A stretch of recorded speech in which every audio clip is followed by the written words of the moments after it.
Hello there, my good friends of YouTube. Right, today I'm going to be sharing with you, because I've not actually done a video for a couple of days now, so I thought I'd share this video with you, what I've been doing today. This is a Sunday today. Yeah, it's Sunday today, and what it is I'm going to be doing is this transformer. This is what I've been doing, and I've made this one myself from a winding like so. This is basically put onto the end of here, onto this motor, and I've fed it with some wire. I've got a couple of spools from wire from work. This one's actually very thin wire.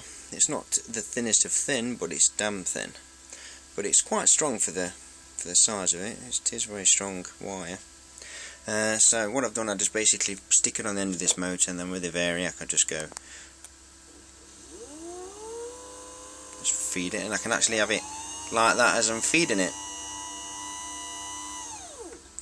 And then as I do one column of the spool, I cross over. If you can see the wires just inside there, look. Let's stick the light on. There we go, how's that? And you can see where I've been I cross over. So when I've got to a level of one side from I can see that I keep it as level as possible, and then cross over into the next spool, fill that one up, and then cross over into another spool until finally on the last spool I take it across like that, and then put it onto the connector. I've got to get the coating off the wires yet, and then solder it onto the connectors, and job's done. So I've done two at the minute. Oops, just dropped it. Here we go. So what I've done with these two is I'll have these together, put them together on a ferrite core, because this one works really well. I'm powering it from a 555 times circuit, and the arcs are pretty good. So I'll give you a quick demonstration.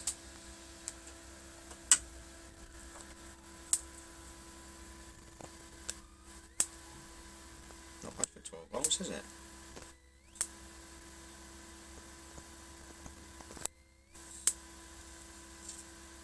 So there you go. Pretty cool. I haven't showed you where I got these spools from, so I shall show you in a sec where I got them from.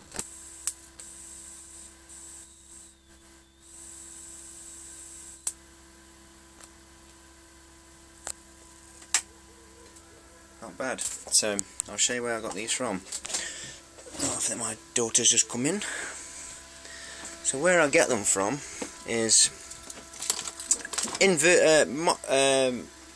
microwave oven transformers. The inverter type. You get these instead of having the traditional MOT transformer. They're inverter type. The new ones, because the old MOTs are slowly going.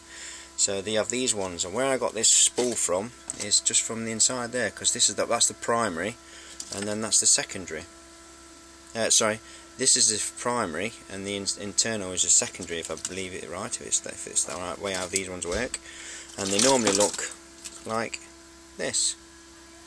And I take all that crappy wire off because it's no good, and I put it on this way. It's not bad actually, pretty good job in it. So I've got plenty to go from, got quite a few in there. So if I see them at the scrapyard, I'll pick them up and bring them home with me, because they are very handy to have. There's quite a few I've saved actually, but I need to go and fetch, because with me starting to do these, make my own transformers, flyback transformer. You see, the trouble is with flyback transformers is, let me just grab hold of one. See, as you know with me from watching my videos, you know that I'm a big fan of flyback transformers. I really do like flyback transformers. I just love the arcs from them, I love the sound they make. But the trouble is with these, you can't keep the internal coil cool. Even if you stick it in oil, it's going to keep the primary around the ferrite cool, but it's not going to keep these flybacks cool, and they tend to burn out, pop. So I thought to myself, hold on a minute, let me try my own. I've got these spools, why not build my own? Because basically in the flyback transformer you've got layers like this, layers of coils.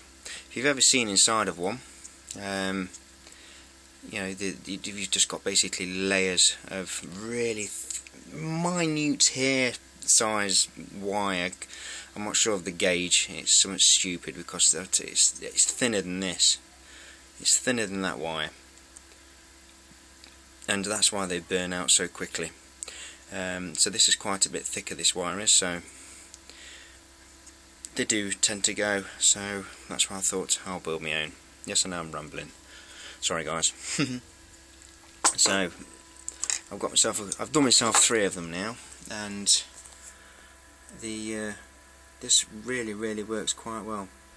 If you try to start one of these up without any oil on it, you just get arcing straight across the, you know, you get corona build up around the wires and it just burns it out. So it's best to have them in oil. They work really well in oil. So if you guys can get hold of any of these, wire them up yourself, get it onto a ferrite core, get a primary on it, and see what arcs you can get from it. So let me show you this one working again, because I'm quite proud of this little build.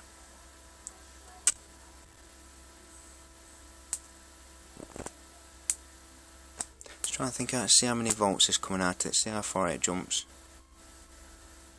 It's 10 mil. And there we go. I would say that's about 70,000 volts. 7,000 volts coming out of that. Because they normally say it's 1,000 volts to a millimetre that it jumps. If the arcs jump a millimetre, it's 1,000 volts. So I'd say that's about, well, actually I'd say that's a bit more than that, actually, thinking about it. I would say that is about 8,000 volts. And it will stretch to a good 15 mil.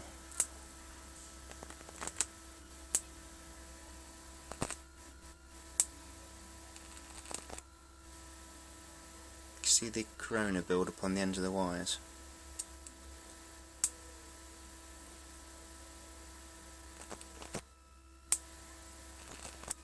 Oh, do you know what I did earlier on?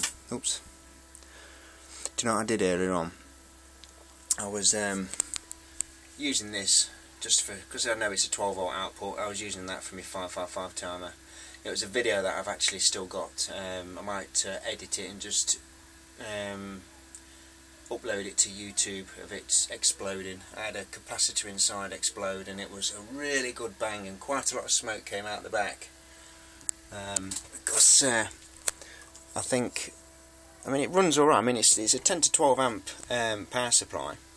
But when I was, I had the wires. They were basically just there was right out of the way, so it wasn't arcing over, and I just left it like that for a second, and I just heard a bang, and the bloody capacitor inside there just went. It sounded like one of the MOSFETs had gone, because MOSFETs can make a good bang when they blow up.